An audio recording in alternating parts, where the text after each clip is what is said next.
Last night we saw, first of all, I want to say congratulations and shouts out to college football. I was one of the people, and I'm still a little hesitant in saying that they should have had a season, but they did, and they were able to get through the season. So shout out to college basketball. Shout out to all the players that pretty much put their lives on the line, with COVID and everything going on. Shout out to all the coaches, all the recruits or recruiting offices, whatever, that had to adjust to, everything that was going on this year, seeing as though they decided to have a college football season. I mean, I remember when it first started, I was one of the people that didn't even think they were going to have one. You had people like the Big Ten say they're not having a season, and the Pac-12 said they're not having a season. And, once they saw that the SEC got rolling and then they changed their tune, I was just like, I don't know if this is the right move. But, hey, again, shouts out to college football, first and foremost, for having a successful season. Now I want to shout out Alabama for winning the national championship. Now, it's funny, man. Watching last night, it was apparent very quickly that Ohio State and Alabama were in a different class. Matt Jones was incredible.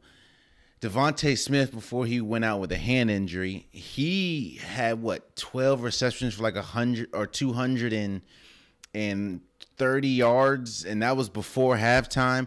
Najee Harris had a couple touchdowns, or I think 3 touchdowns. Man, it was a complete dominant. I'll say this. I thought that Ohio State had a chance because Alabama's defense has been shaky this entire year. They weren't really good against Georgia. They've had success due to how great their offense is. And I thought, especially what I saw out of Justin Fields in Ohio State, I thought that they would be able to capitalize on that defense and make it a competitive game. Now, did I think they were going to win? No, but I didn't think they were going to get manhandled and destroyed as much as they did. But that doesn't take away from Ohio State deserved to be there. Don't get me wrong. You beat Clemson. You beat whoever's on your schedule. I understand that you only played, 7 games, but you deserve to be there. But again, I want to shout out Alabama for, this is arguably the greatest run we've ever seen in a sports team, and it's definitely due to the fact of how great Nick Saban. Oh shoot, how great Nick Saban has been. It's not.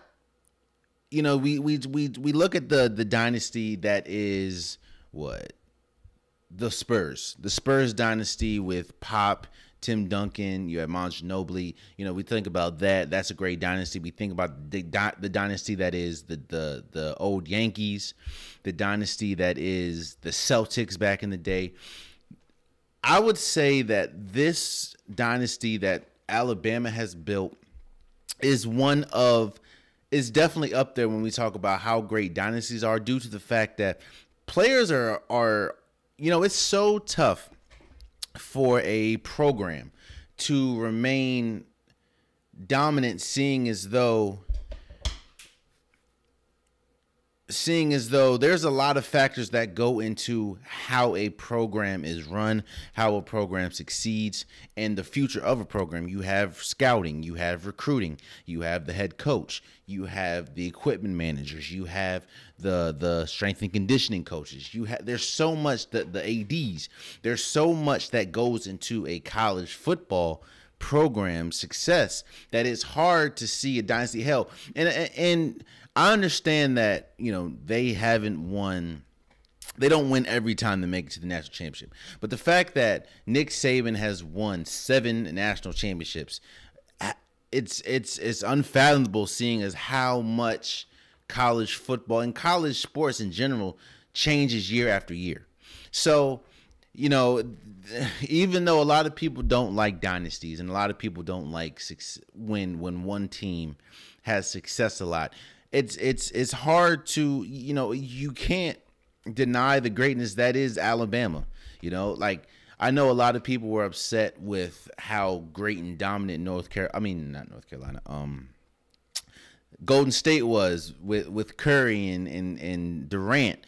I know a lot of people, like I said, were upset with the Spurs. A lot of people were upset with the Miami Heat when they had LeBron and D Wade. It's just people don't really like greatness, especially when their team isn't the one. Now, no, I'm not an Alabama fan, but yeah, man, shouts out to Alabama for winning the national championship, and shouts out to Devonta Smith. Shouts out to Najee Harris. Shouts out to Mac Jones. Shouts out to Jalen Waddle, man. He was, he broke his ankle in the beginning of the season, and it looked pretty bleak. But the fact that a lot of players would say, okay, you know what? I already know that I'm good enough to be in the league. I already know that the league wants me. And I already broke my ankle. I can speed back just so I can start training. Like literally, there's a difference between training and rehabbing. Like you look at Cam Newton. Cam Newton for a minute now has been rehabbing, and I think that is kind of what has played into one reason why the season hasn't been as successful for him and the Patriots that a lot of people thought it would be, because he hasn't been training. Because for the majority of his off seasons for the last 2-3 years has been rehabbing.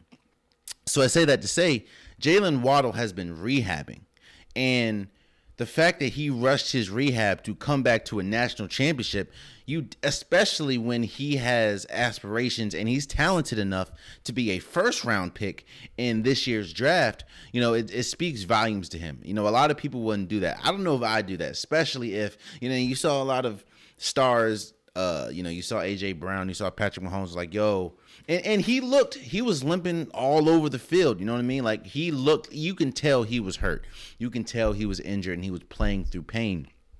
But, shouts out for him to even coming back. And he wasn't a huge factor, but he kind of was a big factor, because you have a player coming back that good and that big, you have to game plan around him, which I think is a big reason why, along with his talent, Devonta Smith had such a huge first half. Now, again, he went out with injury.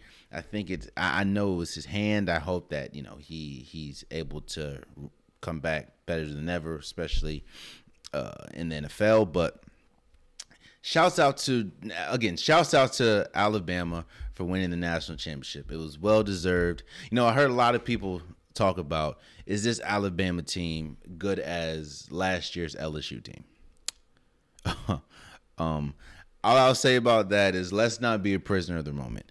LSU, first of all, this LSU team, or the LSU team, beat this Alabama team. Now, I understand Matt Jones is better, but they beat this team that had Devonta Smith, that had Jalen Waddle, and also had Judy and Ruggs.